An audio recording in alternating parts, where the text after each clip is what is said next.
Good morning, afternoon, evening, or nighttime, wherever and whenever you may be watching. Thanks for clicking. Today's video is going to be a quick review on the fragrance Ormonde Man by the house Ormonde Jayne. Just before I spray it, I may be wrong with this, but being as the fragrance is called Ormonde Man, I would assume this is almost like their flagship men's fragrance. You know what I mean? Like certain brands have a fragrance that that's their main go-to, like I don't know, Penhaligon's has Halfeti. Some people would argue that Creed has Aventus, but then there's also Green Irish Tweed. But they've got this sort of like their standout staple fragrances. I assume Ormonde Man is one of the fragrances for Ormonde Jayne. And what I get, I've already sprayed it on the back of this hand. What I get from this coincides with that thought, because this is a very classy, extremely well blended, well-rounded fragrance that is easily like signature scent worthy.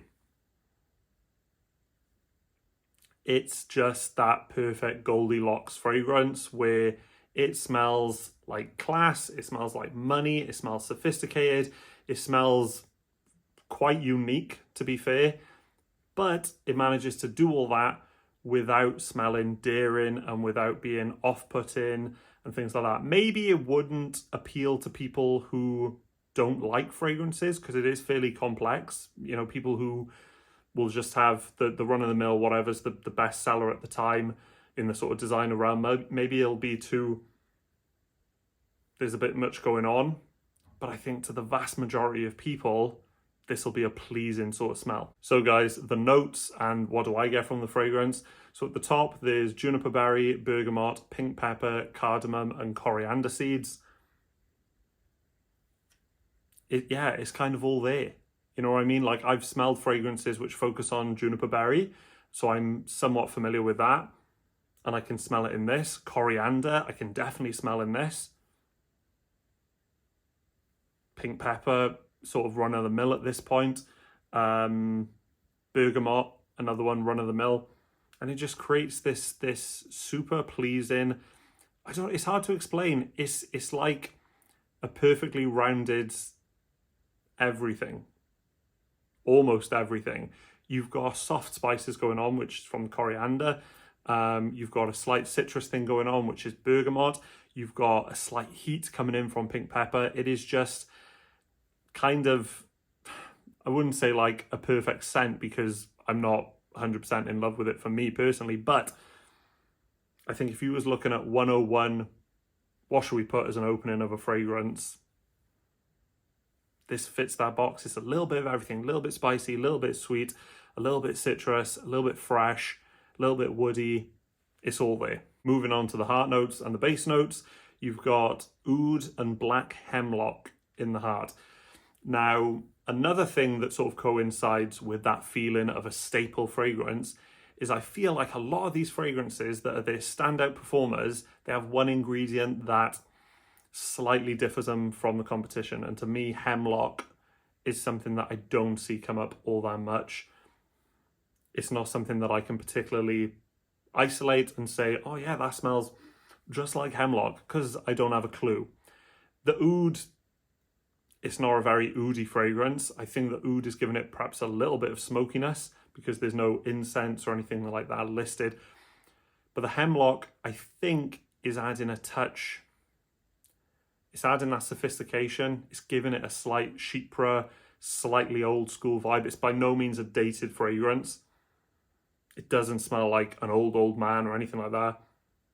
But I think the hemlock gives it a chypre, gives it the classiness and also a bit of freshness. And then in the base, you've got vetiver, cedar, sandalwood, and musk.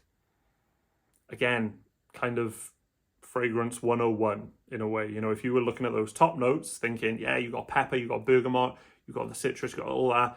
Base notes of vetiver, cedar, sandalwood, and musk. It's 101. As I said, this is the dry down. It's mainly the musks at this point, which leads me to talk a bit about the performance and ultimately how I feel about this fragrance. I think it's very good. I'm not blown away I'm not sort of rushing to buy a bottle of it. I think the performance lets it down. To me, it doesn't justify, the price doesn't justify the performance that I get out of it. I probably put about 4 or 5 sprays on the back of this hand because it is just a sample. So obviously the spray may not be as wide, but 4 or 5 sprays about 4 or 5 hours ago, and I'm very much struggling to smell it. It is just the musks that's coming through. Maybe if the oud was added as a base note instead of a heart note, maybe, who knows, the oud could have sort of vamped it up a bit and let out that longevity. But as it stands, the performance just isn't there for me. The scent itself is extremely nice. I'd highly recommend to at least get a sample. I just couldn't imagine buying 120 ml of it because of the performance, but it is a super pleasing smell.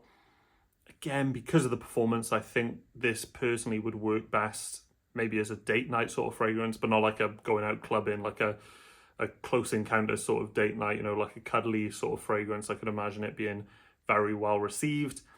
And I think it would be appropriate for an office as well. I think the freshness and the slight woodiness going on isn't too overpowering at all.